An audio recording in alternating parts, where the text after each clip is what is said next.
ಸಂಚಾರಿ ಸಂತ ಗಾನಗಾರುಡಿ ಕವಿ ಚಕ್ರವರ್ತಿ ನಿಮ್ಮೆಲ್ಲರ ಆರಾಧ್ಯ ದೈವವಾಗಿರುವಂತಹ ಶ್ರೋತ್ರಿಯ ಬ್ರಹ್ಮನಿಷ್ಠ ಶ್ರೀ ಮಧುಗೊಂಡೇಶ್ವರ ಮಹಾರಾಜರ ದಿವ್ಯ ಚರಣಕ್ಕೆ ಶಿರಸಾಷ್ಟಾಂಗ ನಮಸ್ಕಾರ ಸಲ್ಲಿಸಿ, ನಿಮ್ಮೆಲ್ಲರ ಪ್ರೀತಿಯ ಗುರುಗಳು ಕರ್ನಾಟಕ, ಆಂಧ್ರ, ಮಹಾರಾಷ್ಟ್ರದಲ್ಲಿ ಭಕ್ತರನ್ನು ಹೊಂದಿರುವಂಥವರು, ಮಧುಗೊಂಡ ಮಹಾರಾಜರ ಕರಕಮಲ ಸಂಜಾತರಾಗಿರುವಂಥ, ಅವರ ಸಂಪೂರ್ಣ ಕೃಪೆಯನ್ನು ಪಡೆದಿರುವಂಥ ಪರಮ ಪೂಜ್ಯರು, ಪಾವನ ಮೂರ್ತಿಗಳು, ನಿಮ್ಮೆಲ್ಲರ ಆತ್ಮೀಯ ಪ್ರೀತಿಯ ಗುರುಗಳಾಗಿರುವಂಥ ಅವಧೂತ ಸಿದ್ಧ ಮಹಾಸ್ವಾಮೀಜಿಯವರ ಶ್ರೀಚರಣಕ್ಕೆ ನತಮಸ್ತಕನಾಗಿ, ಅವರಿವರೆನ್ನದೇ ವೇದಿಕೆ ಮೇಲೆ ಆಸೀನರಾಗಿರುವಂತಹ ಸರ್ವ ಪೂಜ್ಯರ ಪಾವನ ಚರಣಕ್ಕೆ ಧನ್ಯವಾದ ಸಮರ್ಪಿಸಿ, ಈ ಪುಣ್ಯಮಯ ಕಾರ್ಯಕ್ರಮದಲ್ಲಿ ಭಾಗವಹಿಸಿ ಸುಖಿಗಳಾಗಬೇಕೆಂಬ ಅಪೇಕ್ಷೆಯಿಂದ ಈ ಮಹಾಮನಿಗೆ ಆಗಮಿಸಿದ ಸರ್ವ ಶರಣು ಮತ್ತು ಶರಣರಿಗೆ ಅಭಿವಂದಿಸಿ ಕಾರ್ಯಕ್ರಮದಲ್ಲಿ ಪ್ರವೇಶವಾಗೋಣ. ಶರಣರು ಮೆಟ್ಟಿದ ಧರೆ ಪಾವನವೆಂಬಂತೆ ಸದ್ಗುರುಗಳ ಶಿವಯೋಳ ಸಂತ ಮಹಾಂತರ ಮಧುಗೊಂಡ ಮಹಾರಾಜರ ಒಂದು ಪಾದಸ್ಪರ್ಶದಿಂದ ಪುಣ್ಯಕ್ಷೇತ್ರವಾದ ಇಲ್ಲಿ ಸದ್ಗುರುಗಳ ಒಂದು ಪುಣ್ಯಾರಾಧನೆ ಒಳಗೆ ನಾವೆಲ್ಲರೂ ಪಾಲ್ಗೊಂಡಿದ್ದೇವೆ. ಇದು ಎಷ್ಟು ಪುಣ್ಯ ಅಂತ ಕೇಳಿದ್ರೆ 14ನೇ ವರ್ಷನೇ ಪುಣ್ಯಾರಾಧನೆ ಅಂದ್ರೆ ನಮಗೇನು ಮನಸ್ಸು ಒಪ್ಪುವಲ್ಲ. ನಾವು ಗುರುಗಳನ್ನ 14 ವರ್ಷ ಆತೇನು ಕಳ್ಕೊಂಡು ಅಂತ ನಮಗೇನಾರು ಅನಿಸ್ತೈತೆ ನಿಮಗೆ? ಮಧುಗೊಂಡ ಮಹಾರಾಜರು 14 ವರ್ಷ ಆತ ನಮಗೆ ಇಲ್ಲಾಗಿ ನಮಗೆ ಕಂಡಿಲ್ಲ ಅಂತ ನಿಮಗೆ ಏನಾರೇ ಅನಿಸ್ತೈತೆ ಏನು ಅಂತ ಕೇಳಿದ್ರೆ ನನಗೆ ಮಾತ್ರ ಏನು ಅನಿಸಿಲ್ಲ. ಯಾಕೆ ಅನಿಸಿಲ್ಲ ಅಂತ ಕೇಳಿದ್ರೆ ಅವ್ರ ಶರೀರ ಇಲ್ಲದೆ ಇದ್ರು ಅವ್ರ ತಾಕತ್ ಏನು ಅನ್ನೋದನ್ನು ನೀವೆಲ್ಲ ಗೊತ್ತು ಮಾಡಾಕಿದ್ದೇವೆ. ಅವ್ರ ತಾಕತ್ ಏನು ಅನ್ನೋದು ಗೊತ್ತು ಮಾಡಿದ್ರಿ ನೀವು.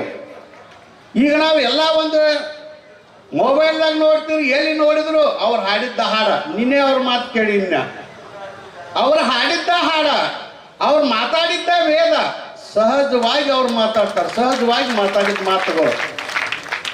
ನಾನು ಬಹಳ ಅವ್ರ ಪ್ರೀತಿ ಮಾಡ್ತಿದ್ನಿ, ಮಧುಗೊಂಡ ಮಹಾರಾಜರನ್ನ ಬಹಳ ಪ್ರೀತಿ ಮಾಡ್ತಿದ್ನಿ. ಅವ್ರನ್ನ ಯಾಕೆ ಮಾಡ್ತಿದ್ನಿ ಅಂದ್ರೆ ನನಗೂ ಒಂದು ಅಭಿಮಾನ ಇತ್ತು. ಅವ್ರ ಮುಖದಿಂದ ಅವರ ಹಾಡುಗಳನ್ನು ಕೇಳಿದ್ರೆ ತತ್ವದ ಹಾಡುಗಳು, ಅವರೆಲ್ಲ ಅದ್ಭುತವಾಗಿರುವಂಥ ಹಾಡುಗಳು. ಅವ್ರ ಮೇಲೆ ನಾ ಯಾಕೆ ಪ್ರೀತಿ ಆಯ್ತು ಅಂದ್ರೆ ನನಗೊಂದು ಅಭಿಮಾನ ಇತ್ತು. ನನ್ನ ಸಂಪ್ರದಾಯ ಯಾವುದಂದ್ರೆ ಲಚ್ಚಾನ ಸದ್ಗುರು ಸಿದ್ಧಲಿಂಗ ಯತಿರಾಜರ ಒಂದು ಸಂಪ್ರದಾಯದೊಳಗೆ ಬೆಳೆದವ. ನಾವು ಎಲ್ಲೇ ಕೂಟ್ನಿ ಅಂದ್ರೆ ಅವ್ರು ಅಂತಿದ್ರು, ನಿಮ್ಮ ಅಪ್ಪನ ಪದ ಹಾಡ್ಲೇನಪ್ಪ ಅನ್ನೋರು, ನಮ್ಮ ಅಜ್ಜನ ಪದ ನೀವು ಹಾಡಬೇಕಂದ ಕೂಡಲೇ ಲಚ್ಚಾನ ಸಿದ್ಧಲಿಂಗ ಮಹಾರಾಜರ ಪದ ಹಾಡಿದ್ರೆ ಸಾಕು, ಹೋಗಿ ಅವ್ರನ್ನ ಕೇಳ್ತಿ ಬೇಡಿತಿದ್ವಿ. ಅಂಥ ಅದ್ಭುತ ಪದ್ಯವನ್ನು ಅವ್ರು ಹಾಡ್ತಿದ್ರು ಲಚ್ಚಾನ ಸಿದ್ಧಲಿಂಗಪ್ಪನ ಮೇಲೆ.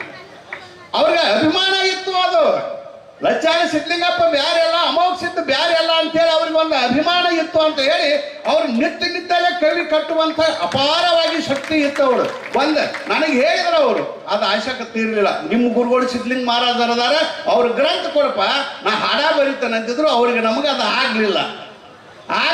ಆದರೂ ಅವ್ರ ಪ್ರೀತಿ ಯಾಕಂತ ಕೇಳಿದ್ರೆ ಎಲ್ಲರೂ ಹೇಳಿದ್ರು, ಅಪ್ಪಗಳು ಹೇಳಿದ್ರು, ಗುರುನಾಥ ಶಾಸ್ತ್ರಿಗಳು ಹೇಳಿದ್ರು. ಏನು ಅಂತ ಕೇಳಿದ್ರೆ ಇವತ್ತು ಒಂದು ಸತ್ಸಂಗ ಇಲ್ಲಿ ನಡಿಬೇಕಾದ್ರೆ ನಿಜಗುಣ ದೇವ್ರ ಕಾರಣ ಅಂದ್ರು, ಸಾಧ್ಯನೇ ಇಲ್ಲ. ಕಾರಣ ಇದ್ದಿರಬೇಕು, ಒಂದು ಪ್ರವಚನ ಪ್ರಾರಂಭ ಮಾಡಿರ್ಬೇಕು. ಅವ್ರು ಎಲ್ಲಿ ಭೇಟಿ ಆಗ್ತಾರ ಅಲ್ಲಿ ಅಪ್ಪಗಳು ನನಗೆ ಮಧುಗೊಂಡ ಮಹಾರಾಜರು ಅಂತಿದ್ರು. ಅವರು ಏನಂತಿದ್ರು ಅಂತ ಕೇಳಿದ್ರೆ, ದೇವರ ನೀ ಭಾಳ ಚಂದ ಮಾತಾಡ್ತಿ. ನನಗಂತಿದ್ರು, ಏನು ಚಂದ ಪ್ರವಚನ ಮಾಡ್ತೀಪ್ಪ, ನಿನ್ನ ಪ್ರವಚನ ನಮ್ಮ ಜನಕ್ಕೆ ಹೋಗಿ ತಿಳಿಸ್ಬೇಕಂದ್ರೆ ನಮ್ಮ ಮಂದಿ ಕೇಳೋದು ಅಲ್ಲದು. ನೀವು ಬೈತಿದ್ರು. ಅವರು ಕೇಳೋರಲ್ಲ, ಬರೀ ಡೊಳ್ಳ ಹಾಡೋದು, ಭಂಡಾರ ಹಾರಿಸೋದು, ಇದನ್ನ ಬಿಟ್ರೆ ನಮ್ಮ ಮಂದಿಗೆ ಸಂಸ್ಕಾರ ಇಲ್ಲ. ಇಂದಿಲ್ಲ ನಾನು ನಿನ್ನ ಒಂದು ಕರ್ಕೊಂಡು ಹೋಗ್ಕಣಂದ್ರು, ಲಿಂಗೈಕ್ಯ ಆಗಿಬಿಟ್ರು. ಕರ್ಕೊಂಡು ಹೋಗ್ಕಣಂದ್ರು, ಲಿಂಗೈಕ್ಯ ಆಗಿಬಿಟ್ರು. ನನಗನ್ನಿಸ್ತು, ಅಪ್ಪ ಅಜ್ಜ ಮಧುಗೊಂಡ ಮಹಾರಾಜ ನಾನು ಅರಕೇರಿ ಗುಡ್ಡಕ್ಕೊಂದು ಕರ್ಕೊಂಡು ಹೋಗಿ ಪ್ರವಚನ ಮಾಡಿಸ್ತಾನಂತಿದ್ದ, ಹಂಗ ಯಾಕೆ ಹೋದ? ಇದು ನನಗೆ ಸಂಶಯ ಪ್ರಾರಂಭ. ಯಾಕೆ ಹಂಗ ಹೋದ? ಹೋಗ್ಲಿಲ್ಲ, ಸತ್ಯ ಸಂಕಲ್ಪ ಮಾಡಿದ. ಸಂಕಲ್ಪ ಜಗತ್ತೊಳಗೆ ನೀವು ಸಂಕಲ್ಪ ಮಾಡಿದ್ರೆ ಅವು ಹಾಳಾಗಿ ಹೋಗ್ಬೋದು. ಆದ್ರೆ ಒಬ್ಬ ಯೋಗಿ, ಒಬ್ಬ ತತ್ವಜ್ಞಾನಿ, ಒಬ್ಬ ಮಹಾತ್ಮ ಸಂಕಲ್ಪ ಮಾಡಿದ್ರೆ ದೇವರ ಮಾತು ಸುಳ್ಳಾಗಬಹುದು, ಗುರುವಿನ ಮಾತು ಸುಳ್ಳಾಗುವುದಿಲ್ಲ ಅನ್ನೋದಕ್ಕೆ ಈ ವೇದಿಕೆನ ಸಾಕ್ಷಿ. ಯಾವಾಗ ಅವ್ರು ಲಿಂಗೈಕ್ಯ ಆದ್ರು, ಅವರ ಪ್ರಥಮ ಪುಣ್ಯತಿಥಿಗೆ ನನಗ ಅವಧೂತರಿಗೆ ಏನು ಪರಿಚಯ ಇಲ್ಲ, ನನಗೆ ಗೊತ್ತಿಲ್ಲ. ಅವ್ರು ಏನಂದ್ರು, ಯಪ್ಪ ಈ ಕಾರ್ಯಕ್ರಮಕ್ಕೆ ನೀವು ಬರಬೇಕು, ಪ್ರವಚನ ಕಾರ್ಯಕ್ರಮ ನಮ್ಮ ಮಠದೊಳಗೆ ಆಗ್ಬೇಕು ಅಂದಾಗ ನಾ ಸರಳ ಬಂದಾಗ ಆಗ ನೆನಪಾತು. ಮಧುಗೊಂಡ ಅಜ್ಜ ಹೇಳಿದ್ದ ತನ್ನ ಪುಣ್ಯತಿಥಿಗೆ ಈ ಸತ್ಸಂಗ ಕಾರ್ಯಕ್ರಮ ಮಾಡ್ಕೊಂಡಲ್ಲ ಅವನ ಸಂಕಲ್ಪ ಎಂದು ಸುಳ್ಳಾಗ್ಲಿಲ್ಲ. ನೀವು 101 ಡೋಳು ಕುಡಿಸ್ತಿರ್ಬೇಕು, 101 ಪಲ್ಲಕ್ಕಿ ಕುಡಿಸ್ತಿರ್ಬೇಕು. ಅಜ್ಜನು ಕುಡಿಸಿದ್ದ ಕಾರ್ಯಕ್ರಮ ಅವನು ಮಾಡಿದ, 106 ಜನ ಎಲ್ಲ ಕರೆಸಿರ.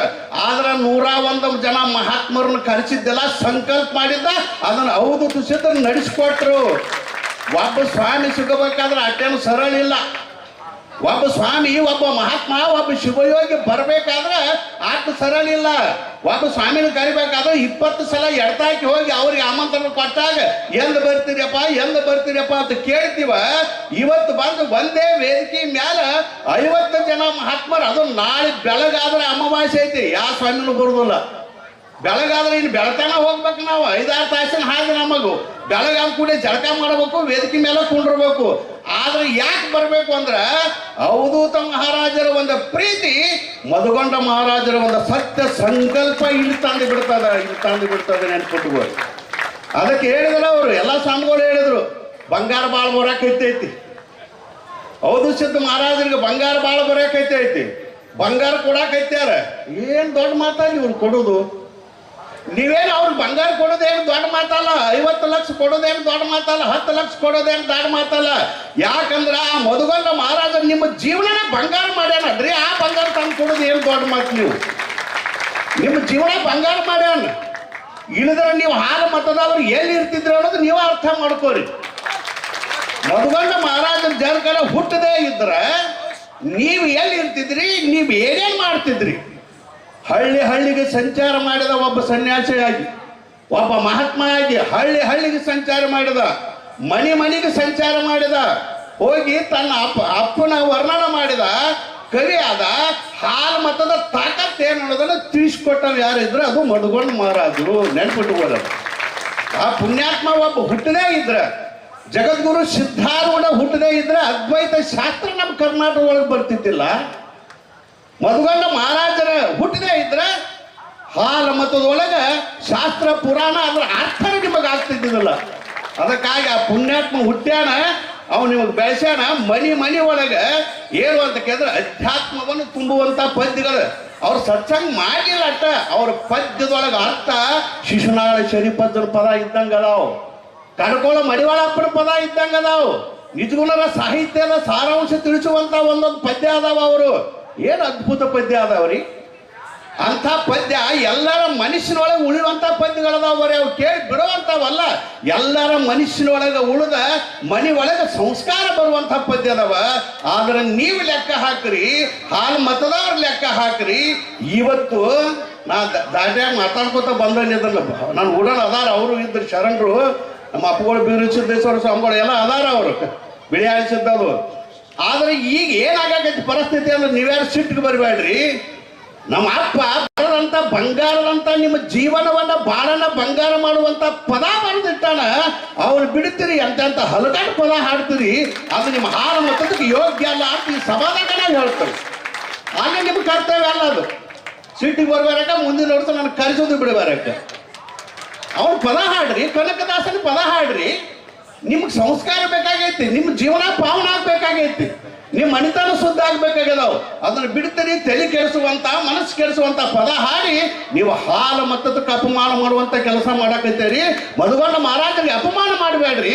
ಈ ಜಗತ್ತಿನೊಳಗೆ ಹಾಲು ಮತದ ತಾಕತ್ತೇ ನೋಡುದು ಅಂತ ತಿಳಿಸ್ಕೊಡುವಂತ ವ್ಯವಸ್ಥೆ ನೀವೆಲ್ಲ ಮಾಡ್ರಿ ಅಂತೇಳಿ ವಿನಯದಿಂದ ಕೈ ಮುಗಿದ ನಾನು ನಿಮ್ಮನ್ನು ಕೇಳ್ಕೊಳಕೈತೇನೆ. ಯಾಕಂದ್ರೆ ಕೆಟ್ಟು ಹೋಗಾಕೈತೇವ.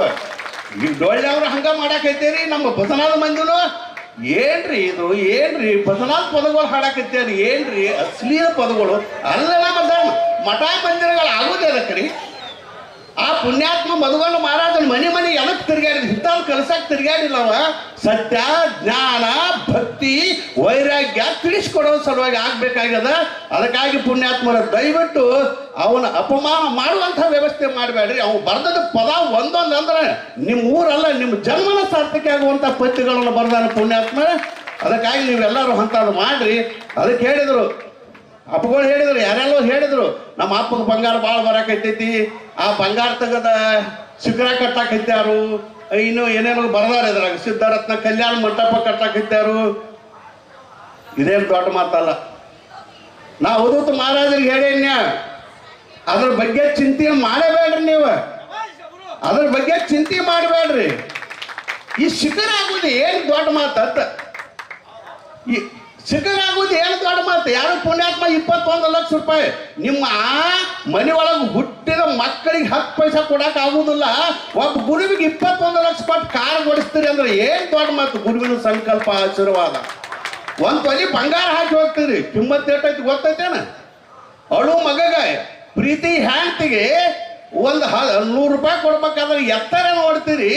ಇಲ್ಯಾಕೆ ಬಂದು ಬಂಗಾರ ಹಾಕ್ತೀರಿ, ಇಲ್ಯಾಕೆ ಬಂದು ನೀವು ಲಕ್ಷ ಗಟ್ಟಲೆ ರೊಕ್ಕ ಕೊಡ್ತೀರಿ ಅಂದ್ರೆ ನಮ್ಮ ಅಪ್ಪ ಮಧುಗೊಂಡ ಮಹಾರಾಜ ನಮ್ಮ ಜನ್ಮ ಸಾರ್ಥಕ ಮಾಡ್ಯಾನ. ಎಷ್ಟು ಕೊಟ್ಟರು ಕಡಿಮೆ, ಎಷ್ಟು ಕೊಟ್ಟರು ಕಡಿಮೆ ಅಂತ ಹೇಳಿ ನೀವೆಲ್ಲ ಕೊಡ್ತೀರಿ. ಅದಕ್ಕೆ ಅವಧೂತ ಸಿದ್ಧ ಮಹಾರಾಜರಿಗೆ ಒಂದು ಮಾತು ಹೇಳ್ತಾನು, ಆರಾಮ್ ಹೇಳ್ತಾನ ಅವ್ರಿಗೆ. ಮಧುಗೊಂಡ ಮಹಾರಾಜರ ಹೇಳ್ಯಾರ ತಿಳ್ಕೊರಿ, ನೀ ಯಾವುದಕ್ಕೂ ಚಿಂತೆ ಮಾಡಬೇಡ. ನೀ ಇಲ್ಲಿ ಜಾಗದಾಗ ಮಧುಗೊಂಡ ಮಹಾರಾಜ ನನ್ನ ಹಂತಿಲಿ ಗದ್ದಿಗೆ ಅಂತೇಳಿ ಕೂತ ಯಪ್ಪ ಇದು ಆಗ್ಬೇಕಂತಂದ್ರೆ ಆ ಸಂಕಲ್ಪ ಎಂದೂ ಸುಳ್ಳಾಗುದಿಲ್ಲ. ಅದನ್ನ ಮಧುಗೊಂಡ ಮಹಾರಾಜ ನಡೆಸ್ಕೊಡ್ತಾರೆ, ಎಂದೂ ಸುಳ್ಳಾಗುದಿಲ್ಲ, ನಡೆಸ್ಕೊಡ್ತಾರೆ. ಯಾವ ರೂಪದಾಗ ತಂದು ಕೊಡ್ತಾರೋ ಗೊತ್ತಿರಿ. ಹಂಗ ಅಷ್ಟು ತಾಕತ್ತೈತೆ ಅವ್ರಿಗೆ. ಮಹಾ ತಪಸ್ವಿ ಅದ. ಯಾರು ಎಲ್ಲಿ 1,50,000 ಬಂಗಾರ ತಂದು ಯಾಕೈತಾರಂದ್ರೆ ಅದು ಸಂಕಲ್ಪ ಸಿದ್ಧಿ ಸ್ಥಾನ. ಇದು ಅವ್ರು ಬರೀ ಡೊಳ್ಳಿನ ಪದ ಹಾಡಿಲ್ಲ, ತಪಸ್ ಮಾಡ್ಯಾರ, ತಪಸ್ ಮಾಡ್ಯಾರ. ಪಕ್ಕ ಗೊತ್ತೈತೆ ನನಗೆ, ಅವರು ತಪಸ್ ಮಾಡ್ಯಾರ. ನೀವು ಐತಿರಲ್ಲ ಕರಿಬಾಯಿ, ಕರಿಬಾಯಿ ಅತ್ತ ಕರಿಬಾಯಿ ಅಲ್ಲದ ಖರೇ ಬಾಯಿ ಅವ್ರದ್ದು. ಏನು ಹೇಳ್ತಾರ ಅದು ವಾಕ್ಸಿದ್ಧಿ ಪುರುಷ. ಅವರು ಹೇಳಿದ ಮಾತು ಎಂದು ಸುಳ್ಳಲ್ಲ. ಬಡವ ಶ್ರೀಮಂತ ಆಗ್ಯಾನ ಅವರ ಆಶೀರ್ವಾದದಿಂದ. ಬಂಜಿ 4 ಮಕ್ಕಳ ಹಡದಾಳ, ಬರಡ ಹಾಲು ಕೊಟ್ಟೈತೆ ಆಕಳ. ಮತ್ ನಿನಗೆ ಶಿಖರ ಮಾಡ್ಕೊಳಕ್ ಆಗುದಿಲ್ಲ, ಶಿಖರ ಕೊಡಕ್ ಆಗುದಿಲ್ಲಪ್ಪ ನಿಮಗ. ಏನ್ ದೊಡ್ಡ ಮಾತ. ಏನಾಗದು ಶಿವ ಸಂಬನ ಒಲಿಸುವುದು ಏನಾಗದು, ಹಮ್ಮ ನಡೆದು ಹರಿ ಬ್ರಹ್ಮವನ್ನು ಒಲಿಸುವುದೇನಾಗೋದು. ಪುಣ್ಯಾತ್ಮ ಅವ ಮನಸ್ಸು ಮಾಡಿದ್ರೆ ಭೇಟಾಗ್ತೈತಿ. ಚಲೋ ಕೆಲಸಕ್ಕೆ ಏನು ಅಂತ ಕೇಳಿದ್ರೆ ಅವಧೂತ ಸಿದ್ಧರು ಸಂಕಲ್ಪ ಮಾಡಕೈತ್ಯಾರ. ಇದೇನ್ ದೊಡ್ಡ ಮಾತಲ್ಲ ಅವ್ರ ಸಂಕಲ್ಪ. ಏನ್ ಮಧುಗೊಂಡ ಮಹಾರಾಜರು ಮಾಡ್ಬೇಕಂತಿದ್ರಲ್ಲ ಆ ಸಂಕಲ್ಪ ಇವ್ರು ಮಾಡ್ಯಾರ. ಸತ್ಸಂಗ ನಮ್ಮಲ್ಲಿ ನಡಿಬೇಕು, ಡೊಳ್ಳಿನ ಪದ ಬೇಡ ಅಂತಲ್ಲ, ಅದರ ಅರ್ಥ ಕನ್ನಡದಾಗ ಆಗ್ಬೇಕಿಷ್ಟ. ಆ ಹಾಡಿನ ಅರ್ಥ ನಿಮ್ಗೆ ಆಗ್ಬೇಕಂತೇಳಿ ಇಷ್ಟೆಲ್ಲ ಜನ ಮಹಾತ್ಮರು ಕೂಡಿಸ್ಯಾರ.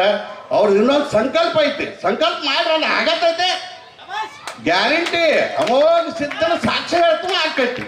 ಯಾವುದೂ ಆಗೋದು ಅನ್ಬೇಡ್ರಿ. ಇಲ್ಲಿ ಈ ಜಾಗ ಮಣ್ಣಿನ ತಾಕದ ಮ್ಯಾಲ ಅವ್ ಕೂತಾನ, ಜಗತ್ ಕಾಪಾಡ ಮ್ಯಾಲ ಅಲ್ಲಿ ಕೂತಾನ, ಇಲ್ಲಿ ತೆಳಗ್ ಇವ್ ಕೂತಾನ. ಮತ್ತೆ ಎದಕ್ಕೆ ಏನ್ ಕಡಿಮೆ ಆಗೋದೈತಿ ನಿಮಗೆ, ಏನ್ ಕಡಿಮೆ ಆಗೋದೈತೆ ಅಂತ ಸಂಕಲ್ಪ ಮಾಡ್ರ ಸಾಕು.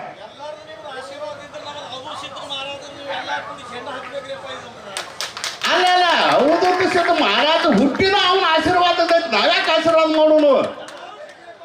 ಇರ್ಲಿಲ್ಲ. ನಾವು ಪ್ರೀತಿ ಅದೀವಿ, ಪ್ರೀತಿ ಅದೀವಿ ಅಂತ ಇಟ್ಟೆಲ್ಲ ಜನ ಓಡೋಡಿ ಬಂದಿದೀವಿ ನಾವು. ಇದ್ರ ಬರೋ ಕ್ಯಾಟ್ ಜಗದಾಗಿಲ್ಲ ಸೊಕ್ಕಿನ ಸ್ವಾಮಿಗಳದಾರ ಇಲ್ಲೆಲ್ಲ ಕೂತಾವ್ರು. ಇಲ್ಲಿ ಯಾಕೆ ಓಡಿ ಬರ್ತೀವಿ ಅಂದ್ರೆ ಮಧುಗೊಂಡ ಮಹಾರಾಜನ ತಾಕತ್ತ ಇವ್ರ ಪ್ರೀತಿ. ಅದಕ್ಕೆ ನಾವು ಓಡಿ ಬಂದಿದ್ವಿ. ಇಲ್ಲ ಬರೋ ಸ್ವಾಮಿ ಅಲ್ಲ, ನಾನು ಅಲ್ಲ, ಯಾರು ಅಲ್ಲ. ಪ್ರೀತಿ ಅವ್ರ ಮ್ಯಾಲಿರುವಂತ ಭಕ್ತಿ, ಅವ್ರ ತಾಕತ್ ಭಾಳ ಮಾಡಿದಿತ್ತು. ನನಗೆ ಅನುಭವ ಆಯ್ತು ಪುಣ್ಯಾತ್ಮರೇ. ಈಗ 4 ವರ್ಷ ನಾ ಬಂದಿದ್ದಿಲ್ಲ.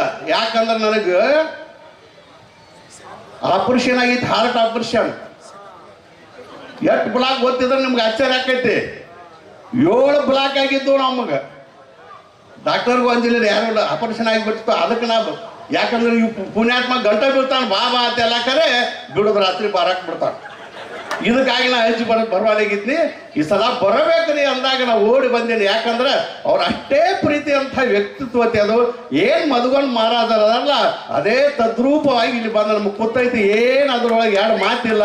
ಅದಕ್ಕೆ ಅವ್ರು ಏನ್ ಸಂಕಲ್ಪ ಮಾಡ್ತಾರ ಅದನ್ನ ನಿಲ್ಲಿಸುವಂತ ಭಕ್ತರು. ನೀವು ಅಂತೀರಿ, ನೀವೇನಂದ್ರೆ ನಮ್ಗೆ ಒಳ್ಳೆ ಗುರುಗಳು ಸಿಕ್ಕಾರ ಅಂತ ನೀವು ಅಂತೀರಿಲ್ಲ. ಮಧುಗೊಂಡ ಮಹಾರಾಜ ನಾವು ಕಳ್ಕೊಂಡ್ಮೇಲೆ ಅದೇ ರೂಪದೊಳಗೆ ಅವಧೂತ ಸಿದ್ಧರಂಥವ್ರು ಮಹಾತ್ಮರು ನಮ್ಗೆ ಸಿಕ್ಕಾರ ಅಂತ ನೀವು ಅಂತೀರಿ. ನಾ ಅವಧೂತ ಸಿದ್ಧರಿಗೆ ಒಂದು ಮಾತು ಹೇಳ್ತಾರೋ, ನೀವು ಅವ್ರಿಗೆ ಒಳ್ಳೆ ಗುರುಗಳಾಗಿ ಸಿಕ್ಕರಿ, ಅದು ಅವ್ರ ಪುಣ್ಯ. ಇಂಥ ಭಕ್ತರು ನಿಮಗೆ ಸಿಕ್ಕಾರಲ್ಲ, ಇದು ನಿಮ್ಮ ಪುಣ್ಯ ಅಂತ ನಾ ಕೈ ಎತ್ತಿ ಹೇಳ್ತೇನೆ. ಇಂಥ ಭಕ್ತರು ಏನು ಸಿಕ್ಕಾರಲ್ಲ, ತನು ನಿನ್ನದು, ಮನ ನಿನ್ನದು, ಧನ ನಿನ್ನದು. ಯಪ್ಪ ನೀ ಏನ್ ಬೇಡ್ತಿ ಬೇಡ, ರಾತ್ರಿ 12ದಾಗ ಕರೆದ್ರೆ ನಾನು ನಿಮ್ಗೆ ಬಂದು ಸೇವಾ ಮಾಡ್ತೀವಿ. ನಾವು ಭಕ್ತರು ಇಂಥವ್ರು ನಿಮ್ಗೆ ಸಿಕ್ಕಾರಂದ್ರೆ ಇದು ನಿಮ್ಮ ಪುಣ್ಯ ಅಂತ ತಿಳ್ಕೋರಿ ಪುಣ್ಯಾತ್ಮರೇ. ಅಂಥ ಅದ್ಭುತ ಸಂಬಂಧ ಈ ತಾಕತ್ ಮ್ಯಾಲಿರುವಂಥ ಅಮೋಕ್ಷದ್ದಾಗಲಿ. ಅಜ್ಜ ಏನು ಅಂತ ಕೇಳ ಮಧುಗಣ್ಣ ಮಹಾರಾಜರಾದ್ರೆ ಅವರ ಆಶೀರ್ವಾದ ಸಂಪೂರ್ಣ ನಿಮಗೆಲ್ಲ ಅದ, ನಿಮಗೂ ಅದ, ಅವ್ರಿಗೂ ಅದ, ನಮಗೂ ಅದ ಅಂತ ಹೇಳಿ ಇವತ್ತು ನಾವೆಲ್ಲ ಇಲ್ಲಿ ಬಂದು ಕೂಡಿದ್ದೇವೆ. ಪುಣ್ಯಾತ್ಮರೇ, ಈ ಶ್ರದ್ಧೆ, ಈ ಭಕ್ತಿ, ಈ ನಿಷ್ಠೆ ಎಂದೆಂದು ನೀವು ಯಾರು ಕೆಡಿಸೋಬೇಡ್ರಿ. ಇನ್ನೊಂದು ಮಾತು ಹೇಳಿ ನಾವು ಮುಕ್ತಾಯ ಮಾಡ್ತೀವಿ. ನಾವು ಒಂದು ಪದ್ಯ ಆಯ್ತು, ನಮ್ಮ ಗುರುನಾಥ ಶಾಸ್ತ್ರಿಗಳಿಗೆ ಗೊತ್ತೈತಿ. ಮಧುಗಣ್ಣ ಮಹಾರಾಜರು ಹೆಂಗ ಅದಾರ ಅಂದ್ರ, ನಂಬಿದಂತ ಭಕ್ತರ ಕೈಯ ಬಿಟ್ಟಿಲ್ಲ, ಹಂಬಲಿಸಿ ಬಂದವರು ಯಾರೂ ಕೆಟ್ಟಿಲ್ಲ. ಸಾಕಲ್ಲ ಈ ಮಾತು ನಿಮಗೆ, ಇಷ್ಟ ಸಾಕು ನಿಮಗೆ. ಮಧುಗಣ್ಣ ಮಹಾರಾಜರ ತಾಕತ್ ಏನದ, ಅವ್ರು ಇಲ್ಲ ಅಂತ ತಿಳ್ಕೊಬೇಡ್ರಿ. ಈ ಶರೀರ ಹೋಗುದಪ್ಪ, ಹುಟ್ಟಿದ ಹುಳವೊಮ್ಮೆ ಸಾಯುವುದು, ಕಟ್ಟಿದ ಮನೆ ಒಮ್ಮೆ ಬೀಳುವುದು. 100 ವರ್ಷ ಇದ್ರೆ ಹೋಗುದ. ಈಗ ಒಬ್ರು ಬಂದು ಸ್ವಾಮಿಗಳು ಮಾತಾಡಲ್ಲ, ಅಂಕಲಿಗೆ ಮಠದವ್ರು ಅವರು. ನಮ್ಮ ಭಾಗದಾಗ ಅಂಕಲಿಗೆ ಮಠ ಐತಿ. ಅಂಕಲಿಗೆ ಮಠದವ್ರು ಸ್ವಾಮಿಗಳು 770 ವರ್ಷ ಬದುಕಿದ್ರು. ಎಟ್ರಿ ಬದುಕಿದ್ರು, ಅವ್ರು ಇಲ್ಲೀಗ ಹೋಗೋದಂತ. ಮಧುಗಣ್ಣ ಮಹಾರಾಜರ ಶರೀರ ಇತ್ತು, ಅದು ಹಂಗೆ ಕಳೆದ್ರ ಅವ್ರು. ಮತ್ತೊಂದು ಅಂಗಿ ತೊಟ್ಕೊಂಡು ಬಂದಾರ ನೋಡಿ ಇಲ್ಲಿ ಇವ್ರ. ಅದ ಅಂಗಿ ಕಳೆದ್ರ ಅದು ಮುದಕ್ಕಾಗಿತ್ತು, ಆ ಅಂಗಿ ಕಳೆದ್ರು. ಹರಿದಂತ ಅಂಗಿ ಹಾಕೊಂಬಂದ್ರು, ಹೊಸ ಅಂಗಿ. ಹರಿ ಅಂಗಿ ಕಳೆದು ಹೊಸ ಅಂಗಿ ಹಾಕೊಂಬಂದ್ರು. ಅದಕ್ಕೆ ಸತ್ತಾರ ಅನ್ನೋದೈತೇನ? ನಾವು ಸತ್ತಾರೈತು. ಮಹಾತ್ಮರ ಸಾಯವರ ಅಲ್ಲ, ಇದ್ದಾರು ಶರೀರ ಬದಲು ಮಾಡ್ಕೊಂಡ್ ಬಂದಾರ. ಅವಧೂತ ಸಿದ್ಧರ ವೈವೇಶದೊಳಗೆ ನಮಗೆ ಬಂದಾರ. ಅದಕ್ಕಾಗಿ ಅವ್ರ ನಂಬಿದಂತ ಭಕ್ತರು ಅವ್ರ ಕೈ ಬಿಟ್ಟಿಲ್ಲ. ಹಂಬಲಿಸಿ ಯಾರು ಇಲ್ಲಿ ಬರ್ತಾರಲ್ಲ ಅವ್ರು ಎಂದೂ ಕೆಡೋದಿಲ್ಲ. ಅದಕ್ಕಾಗಿ ನೀವೆಲ್ಲರೂ ಬಹಳ ಭಯಭಕ್ತಿ ಅಂತ ಅದಾರೆ ಅಂತ ಹೇಳಿ ಇವತ್ತು ಅದ್ಭುತವಾಗಿ ಅವ್ರು ಹೇಳಿದ್ರ ಅಪ್ಪಗಳು. ಆ ಕಾರ್ಯಕ್ರಮ ಶಿಖರ ಕಟ್ಟಬೇಕು. ಆ ಶಿಖರದ ಉದ್ಘಾಟಕ್ಕಾಗಿ 101 ಸ್ವಾಮಿಗಳು ತರ್ತಾನಂತ ಅವ್ರಂದ್ರ, ಮತ್ತೆ ಇಂದ ನಿಂದೆಟ್ಟು ಮಂದಿ ಇದ್ರು, 101 ಇದ್ರಲ್ಲ ಆಗ್ತವ್ರದ್ದು. ಈಗ 101 ಬಂದಾರ. ಮಾತು ನಾಳೆ ಮುಂಜಾನೆ ಅಲ್ಲಿ ಕಂಪನಿನೇ ಬೇರೆ ಐತಿ. ನನಗ 101 ಮಂದಿನ ತರುವಟ್ಟ ಆಸೆ ಆಗೈತೆ ಅಂದ್ರು. ನೀ ಆಸೆ 101 ನೀವು ಮಂದಿ ಮಾಡಿದ್ರೆ ಮಧುಗಣ್ಣ ಮಹಾರಾಜರು 501 ಮಹಾತ್ಮರು ನೀವು ವೇದಿಕೆಗೆ ತರ್ತಾನೆ, ನೀವೇನು ಹಂಚಬೇಡ್ರಿ ಅಂತ ನಾ ಹೇಳ್ತೇನೆ. ಅದಕ್ಕಾಗಿ ಅಂಥ ತಾಕತ್ತ ನೆನಪಿಟ್ಟುವರಿ ಮ್ಯಾಲ ಅಜ್ಜು ಕೂತಾನ, ಬಹಳ ದೊಡ್ಡವ ಅದಾನ. ಗೊತ್ತೈತಿ ನಿಮಗೆಲ್ಲ ಅವ್ನ ತಾಕತ್ತೇನು ಅನ್ನೋದು ಗೊತ್ತೈತಿ. ಅದನ್ನೇ ನಂಬಿರುವಂಥ ಅವರ ಮಧುಗಣ್ಣ ಮಹಾರಾಜರು ಅಷ್ಟೇ ಅವ್ರ ತಾಕತ್ ಅದಾರ. ಅವರಿಬ್ಬರು ಆಶೀರ್ವಾದ ಅವಧೂತ ಸಿದ್ಧರ ಮೇಲೆ ಐತಿ. ಅವರ ಸಂಕಲ್ಪ ಸಹಜವಾಗಿ ಆಗ್ತದ. ಯಾಕಂದ್ರೆ ಆ ಸಂಕಲ್ಪ ಸಿದ್ಧಿ ಮಾಡುವಂತ ನೀವೆಲ್ಲ ಭಕ್ತರು ಅವ್ರಿಗೆ ಪ್ರೀತಿ ಪಾತ ಆಗಿರಿ. ಅವ್ರ ತಾರ ಅವ್ರು ನನ್ನ ಮಾತು ಅಂದಿದ್ದಕ್ಕಾಗಿ ಅನ್ಯ. ನನ್ನಂತ ಭಕ್ತರು, ನಮ್ಮ ಮಠಕ್ಕೆ ಸಿಕ್ಕಂತ ಭಕ್ತರು, ಮಧುಗಣ್ಣ ಮಹಾರಾಜರಂತ ಭಕ್ತರು ನನಗೆ ಯಾವ ಜನ್ಮದಾಗ ಸಿಗುದಿಲ್ರಿ ಅಪ್ಪ, ಅಂತ ಭಕ್ತರು ಸಿಕ್ಕಾರಂತ ಮೇಲೆ ನನ್ನ ಅಂತೀನಿ ಬಂದಾಗ ಹೇಳ್ತಾರ. ಅದಕ್ಕೆ ಖುಷಿಯಾಗಿ ನಾ ಈ ಮಾತು ಹೇಳಾಕತ್ತೀನಿ. ನೀವೇನು ತಪ್ಪು ತಿಳ್ಕೊಬೇಡ್ರಿ. ಮತ್ತೆ ಅಂತ ಸಿಕ್ಕಿದ ಪುಣ್ಯ ಅಂತ ಯಾಕೆ ಹೇಳ್ತಾನಂದ್ರೆ ಖುಷಿಯಾಗಿ ಅವ್ರು ಹೇಳಿದ ಮಾತು ಅವ್ರಿಗೆ ಹೇಳಿದ್ದೀನಿ. ಅದಕ್ಕಾಗಿ ನಾ ಲಗುಟ್ ಹೋಗಾಮ ಅಂತೇಳಿ 2 ನಿಮಿಷ ಮಾತಾಡ್ತಾನೆ ಅಂತೇಳಿ ಅರ್ಧ ತಾಸು ಬಡತ್ನಿ ಇರ್ಲಿ. ಯಾಕಂತ ಕೇಳಿದ್ರೆ 4 ವರ್ಷದ ಬಿಟ್ಟಿದ್ದೆಲ್ಲ ಹೇಳ್ಬೇಕಾಯ್ತು. ಮತ್ತು ನನ್ ಕೂಡ 5-6 ಮಂದಿ ಸ್ವಾಮಿಗಳು ಬಂದಾರು. ಅವ್ರದ್ದೆಲ್ಲ ನಾವು ಒಬ್ಬನೇ ಮಾತಾಡಿನ ತಿಳ್ಕೋರಿ. ಅದಕ್ಕೆಲ್ಲರಿಗೂ ಒಳ್ಳೆಯದಾಗಲಿ. ಆ ಕಾರ್ಯ ಲಗುಟ್ ಆಗಲಿ. ವರ್ಷ ಆಗ್ಲಿಕ್ಕೆ 2 ವರ್ಷದೊಳಗೆ ಅದು ಅದ್ಭುತವಾಗಿರುವ